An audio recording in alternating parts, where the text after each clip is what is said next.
ಅದು ಟೆಂಪಲ್ ಅಂತ ಹೇಳ್ತಾರೆ, ದೇವಸ್ಥಾನಗಳು ಅಂತ ಹೇಳ್ತಾರೆ. ಇಂಥ ದೇವಸ್ಥಾನದಲ್ಲಿ ಆಯ್ಕೆ ಆಗಿದಂಥ ಪ್ರಜ್ವಲ್ ರೇವಣ್ಣ ಇವತ್ತು ಮಾಡಿರ್ತಕ್ಕಂಥ ವಿಚಾರ ನಮಗಿನ್ನ ಚೆಂದಾಗಿ ನಿಮ್ಮ ಪತ್ರಕರ್ತರಿಗೆ ಗೊತ್ತಿದೆ. ಹಂಗಾದರೂ ಕೂಡ ನಮಗೆ ಭಾಳ ಅನುಮಾನ ಕಾಡ್ತಾ ಇರೋದು ಏನು ಅಂತ ಹೇಳಿದರೆ, ಈ ಒಂದು ವಿಚಾರ ಹೊರಗಡೆ ಬಂದ ತಕ್ಷಣ ರಾಜ್ಯ ಸರ್ಕಾರ ಒಂದು SIT ಒಂದು ಕಮಿಟಿಯನ್ನು ನೇಮಿಸಿದ್ದಾರೆ. ಅದಕ್ಕೆ ಮುಂದೆ ಏನಪ್ಪ ಅಂತ ಹೇಳಿದ್ರೆ, ಚುನಾವಣೆಗೆ ಮುಂದೆ ವಾರಕ್ಕಿಂದನೇ ಇದೆಲ್ಲ ಕೂಡ ವಾರ 10 ಲಿಕ್ಔಟ್ ಆಗಿತ್ತು. ಈಗಿರೋವಾಗ ಆತನ ಏಕೈಕಿ ಭಾರತ ದೇಶವನ್ನು ಬಿಟ್ಟು ಹೊರಗಡೆ ಹೋಗೋಕ್ಕೆ, ಕರ್ನಾಟಕವನ್ನು ಬಿಟ್ಟು ಹೊರಗಡೆ ಹೋಗೋಕ್ಕೆ ಇದಕ್ಕೆ ಯಾರು ಸಹಕರಿಸಿದರು, ಅಥವಾ ಪೊಲೀಸ್ ಇಲಾಖೆ ಅಥವಾ ಗುಪ್ತದಳ ಅಷ್ಟೊಂದು ವೀಕ್ ಆಗಿದೆ ಅಂತಕ್ಕಂಥ ಪ್ರಶ್ನೆಯನ್ನು ಮಾಡೋಕ್ಕೆ ಬಂದಾಗ, ಎಲ್ಲೋ ಒಂದು ಕಡೆ ಕೇಂದ್ರ ಸರ್ಕಾರ ರಾಜ್ಯ ಸರ್ಕಾರ ಎರಡೂ ಕೂಡ ಅವ್ರ ಹೊರಗಡೆ ಹೋಗೋಕ್ಕೆ ಸಹಕರಿಸಿದ್ದಾವೆ ಅಂತ ಅನ್ನಿಸ್ತದೆ. ಹಂಗಾದರೂ ಕೂಡ ಏನು ಇವತ್ತು ಈ ಕಮಿಟಿಯನ್ನು ಮಾಡಿ ಕಮಿಟಿಯಲ್ಲಿ ಕೆಲಸ ಮಾಡೋಕ್ಕೆ ಹೊರಟಿದ್ದಾರೆ, ಈ ಒಂದು ಇದನ್ನು ಕರ್ನಾಟಕದ ಸಿದ್ದರಾಮಯ್ಯ ಸರ್ಕಾರಕ್ಕೆ ನಾವು ಈಗಾಗಲೇ ಸ್ವಾಗತಿಸ್ತೀವಿ, ಮತ್ತು ಕೂಡ ಅದನ್ನು ಅಭಿನಂದಿಸ್ತೀವಿ, ಸ್ವಾಗತಿಸ್ತೀವಿ. ಜೊತೆಯಲ್ಲಿ ಈ ಒಂದು ಸಿಂಗ್ ಅವ್ರು ಏನಿದ್ದಾರೆ, BK ಸಿಂಗು, ಆತ ಭಾಳ ಒಳ್ಳೆ ಮನುಷ್ಯ, ಒಳ್ಳೆ ನೇಮಿರೋಂಥ ಮನುಷ್ಯ, ಅಡಿಷನಲ್ DG ಚೀಫ್ ಅವರು. ಅದೇ ಥರ ಬಂದು SPಗಳು ಕೂಡ ಒಳ್ಳೆಯರಿದ್ದಾರೆ. ಅದೇ ಥರ ಬಂದು ಇವತ್ತು ಎಲ್ಲ ಕೆಲಸಗಳನ್ನು ಕೂಡ ಒಂದು ಸ್ವಲ್ಪ ಏನು ಇನ್ಪಾರ್ಸಲ್ ಮಾಡ್ತಾರೆ ಅಂತಕ್ಕಂಥದ್ದು ನಮ್ಗೆ ಅನಿಸಿದೆ. ಯಾಕೆ ನಾವು 35-40 ವರ್ಷಗಳ ಕಾಲ ನಾವು ಇಡೀ ರಾಜ್ಯದಲ್ಲಿ ಅಥವಾ ಈ ಭಾಗದಲ್ಲೆಲ್ಲ ಕೂಡ ಹೋರಾಟ ಮಾಡತಕ್ಕಂಥ ಜನಗಳು.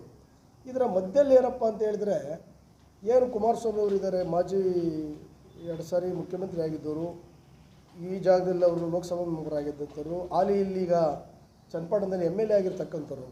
ಅವ್ರು ಎಲ್ಲೋ ಒಂದು ಕಡೆ ಈ ತನಿಖೆಯನ್ನು ಪೂರ್ತಿ ದಿಕ್ತಗಿಸ್ಬೇಕು ಅಂತಕ್ಕಂಥ ವಿಚಾರವನ್ನು ಮಾಡ್ತಾರೆ ಅನಿಸ್ತಾ ಇದೆ.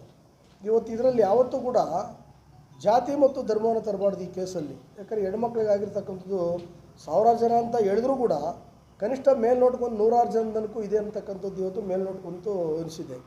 ಈಗಿರೋವಾಗ ತನ್ನ ಸ್ವಂತ ಡಿಸ್ಟಿಕಲ್ಲಿ ಆಗಿರ್ತಕ್ಕಂಥದ್ದು ರಾಜ್ಯದ ಮುಖ್ಯಮಂತ್ರಿಗಳಾಗಿದ್ದಂಥವ್ರು, ಜನತಾ ಪಾರ್ಟಿನವರು, ಜನತಾದಳ ಎಸ್ನವರು ಯಾರ ಜೊತೆ ನಿಲ್ಲಬೇಕಾಗಿತ್ತು ಇವರು? ಯಾರಿಗಿವತ್ತು ಘೋರವಾದ ಅನ್ಯಾಯ ಆಗಿದೆ, ಯಾರಿವತ್ತು ತಪ್ಪಿಸ್ಕೊಂಡು ತಿರುಗ್ತಾವ್ರೆ, ಯಾರೂ ಪೊಲಿಟಿಷಿಯನ್ ಕೊಡೋಕ್ಕೆ ಧೈರ್ಯ ಕೂಡ ಇಲ್ಲ, ಯಾರು ಸಂಬಂಧಿಕರ ಮನೆಗೆ ಕೂಡ ಹೋಗೋಕ್ಕಾಗ್ದಂಗೆ ಇವತ್ತು ಹೆಣ್ಣುಮಕ್ಕಳು ತಪ್ಪಿಸ್ಕೊಂಡು ತಿರುಗ್ತಾ ಇದ್ದಾರೆ, ಇವತ್ತು ಪ್ರಾಣ ಭಯದಿಂದ ಅವರು ಭಯಪಡ್ತಾ ಇದ್ದಾರೆ. ಅಂಥವ್ರ ಜೊತೆಯಲ್ಲಿ ಇವರು ನಿಲ್ಲಬೇಕಾಗಿತ್ತು. ಯಾಕೆಂದರೆ ಒಂದು ಮಾಜಿ ಮುಖ್ಯಮಂತ್ರಿಗಳು, MP ಆಗಿದ್ದಂಥವ್ರು, ಒಂದು ರಾಜ್ಯದ ಅಧ್ಯಕ್ಷರು, ಒಂದು ಪಾರ್ಟಿ ಅಧ್ಯಕ್ಷರು, ಅದನ್ನು ಬಿಟ್ಟು ಅವ್ರು ಏನು ಭಾಷೆನ ಬಳಸ್ತಾರೆ? ಅವನ್ಯಾವನೋ BK ಸಿಂಗ್ ಇದ್ದಾನಲ್ಲಯ್ಯ, ಅವ್ಳು ಯಾರೋ DC ಇದ್ದಾಳಲ್ಲಪ್ಪ, ಅವಳ ಬಗ್ಗೆ ಏನು ನನಗೆ ಗೊತ್ತಿಲ್ಲ, ಅವಳ ಗಂಡನ ಬಗ್ಗೆ ಏನು ಗೊತ್ತಿಲ್ವಾ? ಅದೇ ಥರ ಇನ್ಯಾರೋ ಒಬ್ಬ ಇವನಿದ್ದಾನಲ್ಲಯ್ಯ, ಅವನ ಬಗ್ಗೆ ನನಗೆ ಗೊತ್ತಿಲ್ವಾ? ಮತ್ತು ಅದೇ ಥರ ಈ ಬೆನ್ನು ಮೂಳೆ ಇಲ್ದಂಥ ಒಬ್ಬ ದಲಿತ ಹೋಮ್ ಮಿನಿಸ್ಟ್ರನ್ನ ಬೆನ್ನು ಮೂಳೆ ಇಲ್ದಂಥವನ್ನ ಅಂತಕ್ಕಂಥದ್ದು ಮಾತಾಡ್ತಾರೆ. ಅಂದರೆ ಇವ್ರು ದಾಟಿ ಏನು ಅನಿಸ್ತದೆ ಅಂದರೆ, ಸಂತ್ರಸ್ತರು ಏನಿದ್ದಾರೆ ಅವರು ಧೈರ್ಯದಿಂದ ಬಂದು ಕಂಪ್ಲೇಂಟನ್ನು ಕೊಡಬಾರ್ದು, ಪ್ರೆಸ್ನಲ್ಲಿ ಮಾತಾಡಬಾರ್ದು, ಅವರಿಂದ ಈ ಅಣ್ಣ ತಮ್ಮಂದಿರಿಗೆ ಇವರಿಗೆ ಯಾವುದೇ ರೀತಿ ಪನಿಷ್ಮೆಂಟ್ ಆಗಬಾರ್ದು ಅನ್ನೋ ದೃಷ್ಟಿಯಿಂದ ಇವರು ಯೋಚನೆ ಮಾಡ್ತಾರೆ ಅಂತ ನಮಗೆ ಅನ್ನಿಸ್ತದೆ. ಆಮೇಲೆ ಈ ಏನು ಇವತ್ತು ಹಗರಣ ಇದು ನಡೆದಾಗ ಮೋದಿಯವರು ಕರ್ನಾಟಕದಲ್ಲೇ ಇದ್ದರು, ಅಮಿತ್ ಶಾನೂ ಕೂಡ ಕರ್ನಾಟಕದಲ್ಲೇ ಇದ್ದರು.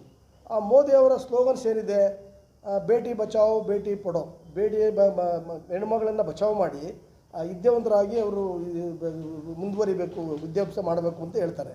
ಹಾಗಿದ್ದರೂ ಕೂಡ ದೇವರಾಜೇಗೌಡ ಹೇಳ್ತಾನೆ, ನಾನು ಹಿಂದೆನೇ ಲೆಟರ್ ಬರೆದಿದೆ ಪ್ರಧಾನಮಂತ್ರಿಗೆ, ಹೋಮ್ ಮಿನಿಸ್ಟ್ರಿಗೆ, BJP ಅಧ್ಯಕ್ಷರಿಗೆ ಅಂತ ಹೇಳಿ. ಮತ್ತು ಲೆಟ್ರೆಲ್ಲ ಬರೆದು ವಿಚಾರಗಳೆಲ್ಲ ಗೊತ್ತಿದ್ದರೂ ಕೂಡ ಯಾಕೆ ಅಂಥ ವ್ಯಕ್ತಿಗೆ ಇವರು B ಫಾರಮನ್ನು ಕೊಟ್ಟರು?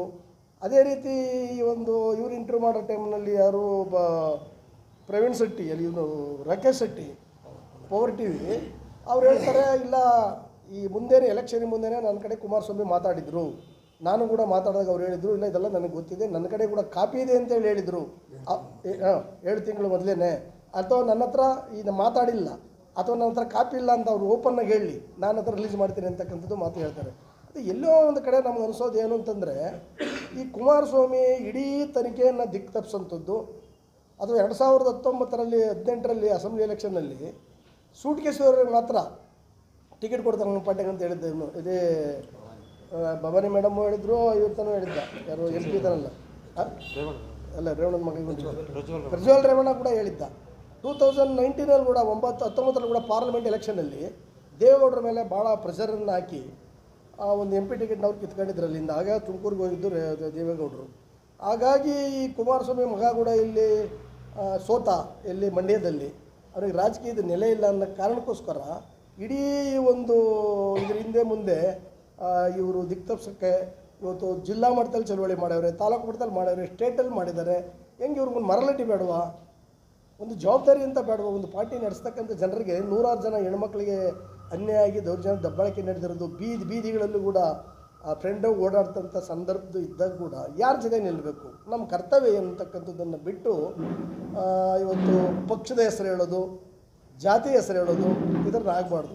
ಯಾರೇ ಒಬ್ಬ ಕೊಲೆ ಮಾಡಿದರೆ, ಅತ್ಯಾಚಾರ ಮಾಡಿದರೆ, ಮಾಡಬಾರ್ದು ಮಾಡಿದರೆ ಅವನ ಅಪರಾಧಿ ಆತನೇ ಹೊರತು ಯಾವುದೇ ಜಾತಿಗಾಗಲಿ ಯಾವುದೇ ಒಂದು ಧರ್ಮಕ್ಕಾಗಲಿ ಅವನು ಸಂಬಂಧ ಪಡಲ್ಲ.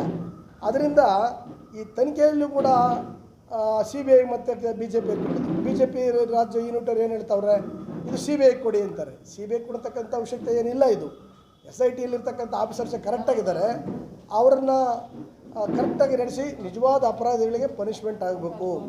ನೆನ್ನೆ ಕೂಡ ಕೋರ್ಟಲ್ಲಿ ಅವರಿಗೆ ಬೇಲ್ ಸಿಕ್ಕಿರೋದು ದುರದೃಷ್ಟಕರದ. ಯಾಕೆಂತ ಹೇಳಿದ್ರೆ ಆ ಕೇಸಲ್ಲಿರ್ತಕ್ಕಂಥ ಮೇಜರ್ ಆತ ಮಗ ಈತ ಕೂಡ ಕೇಸಲ್ಲಿದ್ದಾನೆ, ಇನ್ನೂ 2-3 ಕೇಸ್ಗಳಿದ್ದಾವೆ.